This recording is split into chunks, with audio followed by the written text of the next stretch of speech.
कहानी नंबर 152। क्या पैसा ही सब कुछ है? माइकल जैक्सन 150 साल तक जीना चाहता था।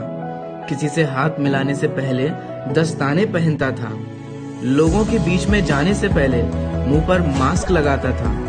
अपनी देख रेख करने के लिए उसने अपने घर पर 12 डॉक्टर्स नियुक्त किए हुए थे, जो उसके सर से लेकर पांव के नाखून तक की जांच प्रतिदिन किया करते थे। उसका खाना लेबोरेटरी में चेक होने के बाद उसे खिलाया जाता था। स्वयं को व्यायाम करवाने के लिए उसने 15 लोगों को रखा हुआ था। माइकल जैक्सन अश्वेत था। उसने 1987 में प्लास्टिक सर्जरी करवाकर अपनी त्वचा को गोरा बनवा लिया था। अपने काले माँ बाप और काले दोस्तों को भी छोड़ दिया। गोरा होने के बाद उसने गोरे माँ बाप को किराए पर लिया और अपने दोस्त भी गोरे बनाए। शादी भी गोरी औरतों के साथ की। नवंबर 15 को माइकल ने अपनी नर्स डेबी रो से विवाह किया। उसके जीवन का बस एक ही लक्ष्य था कि वह 150 साल तक जीवित रहे। इसके लिए वह हमेशा ऑक्सीजन वाले बेड पर सोता था। उसने अपने लिए अंगदान करने वाले डोनर भी तैयार कर रखे थे, जिन्हें वह खर्च देता था, ताकि समय आने पर उसे किडनी, फेफड़े, आंख या किसी भी शरीर के अन्य अंग की जरूरत पड़ने पर वह आकर दे दे। उसको लगता था कि वह पैसे और अपनी प्रसिद्धि के बदौलत मौत को भी चकमा दे सकता है, लेकिन वह गलत साबित हुआ।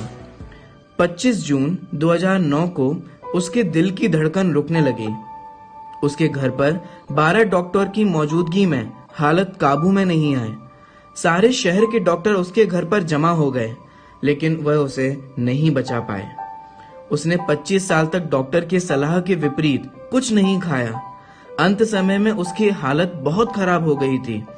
50 साल तक आते आते वह पतन के करीब ही पहुंच गया था और 25 जून 2009 को वह इस दुनिया से चला गया। जिसने अपने लिए 150 साल जीने का इंतजाम कर रखा था, उसका इंतजाम धरा का धरा रह गया। जब उसकी बॉडी का पोस्टमार्टम हुआ तो डॉक्टर्स ने बताया कि उसका शरीर हड्डियों का ढांचा बन चुका था। उसका सिर गंजा था। उसकी पसलियां, कंधे, हड्डियां टूट चुके थे। उसके शरीर पर अनगिनत सुई के निशान थे। प्लास्टिक सर्जरी के कारण होने वाले दर्द से छुटकारा पाने के लिए एंटीबायोटिक वाले दर्जनों इंजेक्शन उसे दिन में लेने पड़ते थे। क्या आपको पता है, माइकल जैक्सन की अंतिम यात्रा को 2.5 अरब लोगों ने लाइव देखा था। यह अब तक की सबसे ज्यादा देखे जाने वाली लाइव ब्रॉडकास्ट है। माइकल जैक्सन की मृत्यु के दिन यानी 25 जून 2009 को दोपहर के 3:15 बजे विकिपीडिया, ट्विटर, इंस्टेंट मैसेंजर यह सभी क्रैश हो गए थे। उसकी मौत की खबर का पता चलते ही गूगल पर 8 लाख लोगों ने माइकल जैक्सन को सर्च किया। ज्यादा सर्च होने के कारण गूगल पर सबसे बड़ा ट्रैफिक जाम हुआ था और गूगल क्रैश हो गया। 2.5 घंटे तक गूगल काम नहीं कर पाया।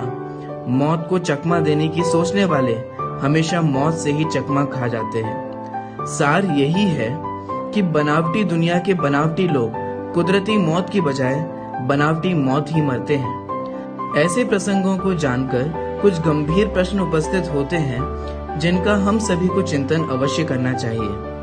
क्या हम बिल्डर्स, इंटीरियर डिजाइनर्स, कैटर्स और डेकोरेटर्स के लिए कमा रहे हैं? विचार कीजिए, हम बड़े बड़े कीमती मकानों और बेहद खर्चीली शादियों से किसे इम्प्रेस करना चाहते हैं? क्या आपको याद है कि कुछ साल पहले किसी की शादी पर आपने क्या खाया था?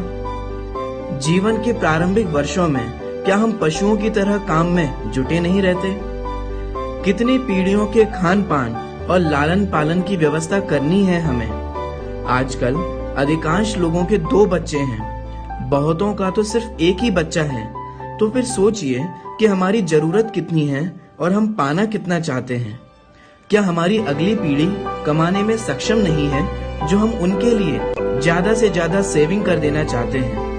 क्या हम रोज अपने जीवन से कुछ समय निकालकर अपनी शांति के लिए, स्वयं के स्वाध्याय के लिए समय नहीं निकाल सकते?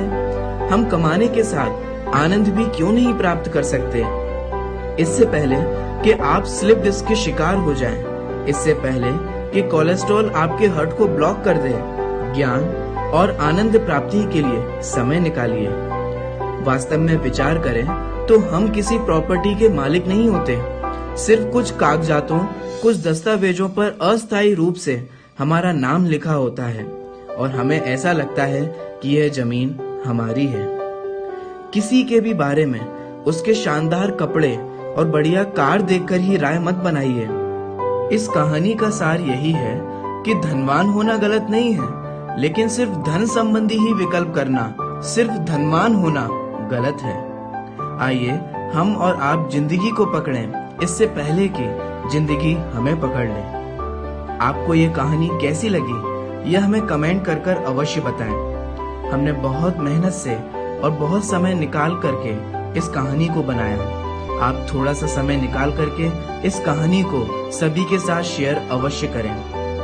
आपने ये कहानी अंत तक देखी और अपना बहुमूल्य समय इस कहानी को देखने में लगाया, अतः आपका हृदय से बहुत बहुत धन्यवाद।